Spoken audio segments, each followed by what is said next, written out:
Imagine standing in a dimly lit pharmacy in London, where the air is filled with the pungent smell of herbs and the faint, disturbing odor of decay. Today is October 12th, 1678, and the cobblestone streets echo with the clatter of horse-drawn carts and the cries of merchants. You are here because you have been suffering from a dry, hacking cough for several weeks, which keeps you awake at night. The apothecary, a thin man named Thomas Wren, with sweaty cheeks and ink-stained fingers, leans over a wooden counter and pushes a small vial toward you. Inside is a fine brownish powder, ground so finely that it almost glitters in the candlelight. "Mummy," he whispers in a quiet, almost reverent voice, "straight from the tombs of Cairo. It will cure you." You hesitate, your fingers touching the cold glass. Can you imagine swallowing the ashes of a long-dead person, believing it will save you? Can you understand the moment when despair and faith merge into something so grotesque that it defies common sense? This is not fiction. In the 17th and 18th centuries, the European elite, lords, ladies, and even kings, devoured the remains of ancient Egyptian mummies, convinced that the powder from their flesh and bones possessed miraculous healing powers. It was called mummy medicine, and the practice was so widespread that it spawned a horrific trade in human remains, the desecration of sacred tombs, and the commodification of the dead. The horror lay not only in the act of consumption itself, but in the systems that made it possible: the plundering of graves, the exploitation of distant countries, and the frightening normalization of cannibalism under the guise of science. This is the story of how Europe's thirst for medicine led to moral collapse, when the sanctity of the dead was turned to dust and sold for profit. The practice began innocently enough, or so it seemed. By the end of the 16th century, European medicine was a chaotic mixture of superstition and scientific knowledge, clinging to ancient texts and struggling with diseases that spread through cities like wildfire. Plague, gout, epilepsy. It seemed that nothing was beyond the reach of mummy powder, a powder made from mummified bodies. This belief arose from a misinterpretation of ancient Arabic texts, in which bitumen, a resinous substance, was described as a remedy. For some reason, this bitumen was confused with the preserved bodies of ancient Egyptian corpses, whose flesh had darkened from embalming resins. By 1610, apothecaries in London, Paris, and Vienna filled their shelves with jars labeled Mumia Vera Egyptica, or real Egyptian mummy. Wealthy people paid large sums of money for it, adding the powder to wine or swallowing it in capsules, believing it would cure them of their ailments. Can you imagine that? An aristocrat in a velvet dress, sipping a glass laced with the crushed bones of a 3,000-year-old priest, her lips trembling as she prays for relief from fever?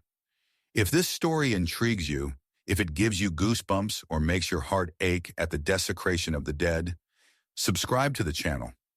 Your support helps keep these stories alive, and I'd love to hear in the comments where you read or listened to this story, maybe in a quiet cafe in Paris or late at night in New York. Let me know. But where did this medicine come from? The answer lies in the bustling ports of Alexandria and Cairo, where European traders haggled over crates of looted remains. On June 3, 1652, a merchant ship moored in the Thames in London, its hold filled with dozens of mummies, some still wrapped in fragile cloth, others already exposed and decomposing. These were not just artifacts, but commodities, torn from Egyptian necropolises by local grave robbers and sold to European agents for a few coins. The trade was brutal, efficient, and completely devoid of respect. The tombs of Saqqara and Thebes were plundered, and their contents shipped across the Mediterranean to satisfy growing demand. By 1700, around 200 mummies were arriving in Europe each year, their bodies destined to be ground into powder or displayed as curiosities in the salons of wealthy people. The horror is compounded when one considers the human cost on both sides. In Egypt, entire communities were involved in this trade, forced by poverty to desecrate their sacred sites. In 1694, a certain Yusuf, a worker from Cairo, was recorded in the trade register as having sold 3 mummies to a French merchant for the equivalent of 2 pounds of silver. Yusuf's hands trembled as he opened the sandstone sarcophagus. the air thick with dust and the faint acrid smell of myrrh. He knew it was wrong, but hunger was gnawing at his family and the Europeans paid well. Meanwhile, in Europe, the consumption of these remains was shrouded in an aura of reverence. Doctors such as Dr. John Hall, who practiced in Stratford-upon-Avon in the 1630s, prescribed mummy powder for everything from bruises to melancholy, citing its vital essence. The irony was clear. The same society that viewed cannibalism in distant lands with disgust saw no contradiction in eating the dead for health. The psychological damage caused by this practice is almost impossible to estimate. Imagine that you are a docker in Marseille in 1710, unloading boxes that creak and shift under their own weight, with the vague outlines of human figures visible through the cracks. Or imagine yourself as a young apprentice apothecary, grinding a fragile hand into powder, the crunch of bones echoing in your ears as you work late into the night. The normalization of this action, its acceptance as a common occurrence, reveals a frightening truth about human nature. Given enough time and justification, even the most horrific acts can become mundane.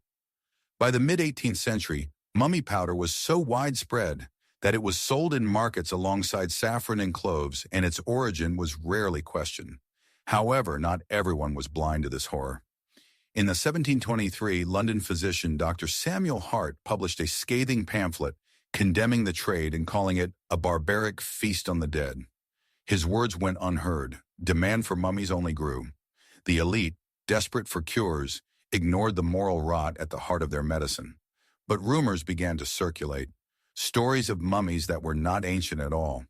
In Cairo, grave diggers, forced to meet quotas, began creating mummies using the bodies of the recently deceased, preserved with cheap resins, to pass them off as ancient relics. The line between medicine and monstrosity was blurring, and Europe's appetite for the dead was close to being sated. On April 19, 1725, the sun sets over the harbor of Alexandria, painting the sky blue and purple. The air is heavy, saturated with salt and the pungent smell of fish, but beneath it lurks another scent.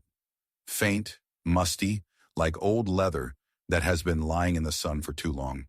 Standing on the pier is merchant Peter van der Hoek, a Dutch trader with a crooked nose and an account book full of debts. He is inspecting the cargo. Before him are 20 wooden boxes, each marked with a crude hieroglyph and the word mummy. He opens one of the boxes and finds a tightly wrapped bundle, its linen cloth stained with old resin.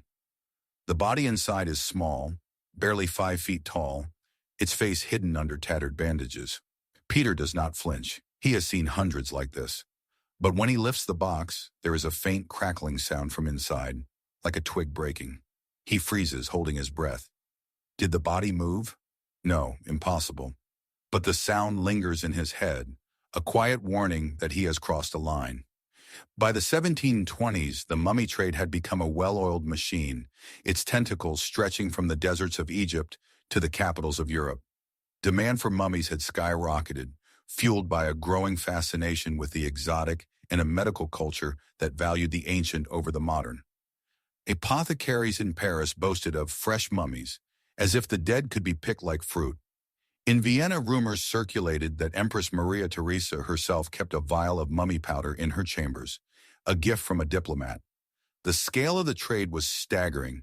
It is estimated that between 1700 and 1750, more than 5,000 mummies were shipped to Europe, and their remains were distributed among pharmacies and private collections. Each one represented a violation, not only of the dead, but also of the living who facilitated it. The process of acquiring mummies was as grim as it was efficient. In Egypt, local middlemen, such as Ahmad ibn Khalil, a merchant in the Cairo market in 1730, worked with European buyers to supply the market.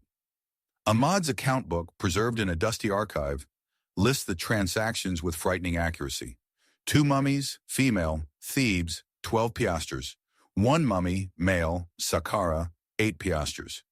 He hired teams of excavators, often desperate peasants who worked under cover of night to avoid the Ottoman authorities.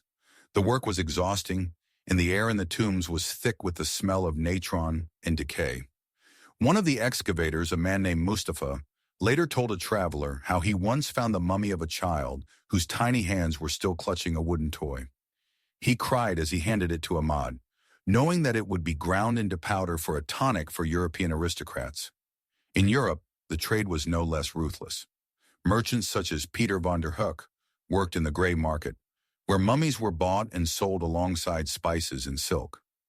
The bodies were often stripped naked in Alexandria, and the linen bandages were sold separately to artists, who ground them into a pigment called mummy brown. The remains were packed into boxes, sometimes mixed with animal bones to lower the price. By 1735, the market was so saturated that prices began to fall, prompting traders to seek out premium mummies, those with intact facial features or elaborate bandages. This led to a chilling innovation, the creation of fake mummies. In the back alleys of Cairo, the bodies of the recently deceased, the poor, prisoners, or those unwanted, were embalmed with crude resins and sold as ancient relics. French physician Claude Moreau noted in 1741 that he suspected that half of the mummies he prescribed were no older than my shoes. The psychological toll of this trade was enormous. For Egyptian workers, it was a betrayal of their heritage, a desecration necessitated by survival. For Europeans, it was a descent into moral blindness, where the consumption of human remains became as commonplace as drinking tea. Apothecaries such as Margaret Finch, who ran a shop in London's Cheapside in 1728, described the process of preparing a mummy with clinical impartiality. First crush the bones, then the flesh. Sift twice to clean. Her customers, ranging from wealthy merchants to sickly clergymen, rarely asked questions. But some began to notice discrepancies. Grains of sand in the powder or fragments that seemed too fresh. Rumors spread of cursed mummies, of powders that brought nightmares instead of healing. In 1739, a London woman named Elizabeth Harrow claimed that after taking a mummy, she saw a figure in her bedroom with a half-closed linen cloth over its face and sunken eyes. Her story, dismissed as hysteria, fueled growing unease. The darkest secret of this trade was its dependence on exploitation. In Egypt, entire villages were drawn into this cycle, their economies tied to the desecration of their ancestors. In Europe, the poor also suffered. Their bodies were sometimes used in place of genuine mummies when supplies ran low. The line between medicine and monstrosity was blurring, and the consequences were beginning to emerge. In 1747, a ship bound for Hamburg sank off the coast of Malta, and its cargo of mummies fell into the sea. Fishermen reported seeing bodies floating upright, wrapped in funeral shrouds looking like ghosts. This incident caused outrage in some circles, and pamphlets condemning the trade in corpses appeared. But demand did not wane, and with it the question that haunted the European conscience. What would happen when the thirst for the dead exceeded supply? It was a cold November evening in 1763 in Paris, the streets wet from rain. In a luxurious salon on Rue Saint-Honoré, a dozen aristocrats gathered around a redwood table, their faces illuminated by flickering chandeliers. The host, the wealthy Baron Philippe de la Roche, raised a glass of red wine laced with mummy and proposed a toast to health and eternity. The room smells of wax, perfume, and something faintly bitter, like burnt earth. One of the guests, a young woman named Claire Dubois, hesitates, clutching her glass. She has heard stories of mummies that were not ancient, of bodies stolen from fresh graves. When she brings the glass to her lips, a shiver runs through her body. Powder swirls in the wine, reflecting the light like ash. She drinks, and for a moment she thinks she can taste blood. By the middle of the 18th century, the mummy trade had reached its peak, but cracks were already beginning to appear. The huge number of mummies that flooded Europe, almost 10,000 between 1750 and 1770, pushed Egypt's necropolises to their limits. Tombs that had stood untouched for millennia were now empty, their contents scattered among pharmacies and private collections. Trade also became sloppy, and the market was flooded with fake mummies. In 1768, a scandal erupted in London when a batch of mummies was found to contain the body of a man who had died only a few months earlier and had been hastily embalmed to pass as an ancient relic. This discovery, reported in Gentleman's Magazine, outraged a small but influential group of reformers. A priest named William Baxter published a sermon entitled "The Sin of Devouring the Dead," in which he condemned the practice as an offense against God and man. His words resonated with a growing Enlightenment movement that questioned old superstitions and demanded reason. However, the trade continued, driven by greed and desperation. In Cairo, supplies of authentic mummies dwindled, forcing traders to turn to even darker sources. By 1790, there were reports of bodies being stolen from gallows and morgues, preserved in quicklime and shipped to Europe as Egyptian relics. The human toll was enormous. In Egypt, families like that of Fatima al-Nur, a widow from Saqqara, lived in the shadow of this business. Her village survived by digging up tombs, but the work left scars, nightmares of angry spirits, and a soul-gnawing sense of guilt. Fatima's son, Omar, was only 14 when he joined the team of excavators. His small hands trembled as he uncovered the face of a mummy whose eyes had been sewn shut with thread. In Europe, consumers faced their own consequences. Stories spread about cursed mummies, tales of disease, madness, or visions of the dead. In 1774, the Viennese aristocrat Karl von Hohenberg claimed that the hand of a mummy he kept in his study as a curiosity moved at night, its fingers bending as if reaching toward him. Such stories, dismissed as superstition, reflected a deeper unease, a sense that the dead were not as silent as they seemed. By the 1780s, the situation began to change. The Enlightenment led to a re-examination of old customs, and the mummy trade began to fade. In 1787, Britain passed laws regulating the importation of human remains, although enforcement was lax. In Egypt, the Ottoman authorities cracked down on grave robbers, fining or imprisoning those caught desecrating tombs. However, the practice persisted, leaving a stain on Europe's conscience. Mummies once revered as sacred were reduced to powder, their histories erased, their peace stolen. The end of this trade was not a triumph, but a quiet admission of guilt, an acknowledgement that some boundaries should never have been crossed. The horror of mummy medicine lies not only in the act itself, but in what it reveals about humanity, the ease with which we justify the unthinkable, the thirst that blinds us and prevents us from seeing the price. The ashes of the dead, swallowed in hope, left behind a legacy of violence and loss, a reminder that even the most civilized societies can descend into barbarism when despair and greed converge.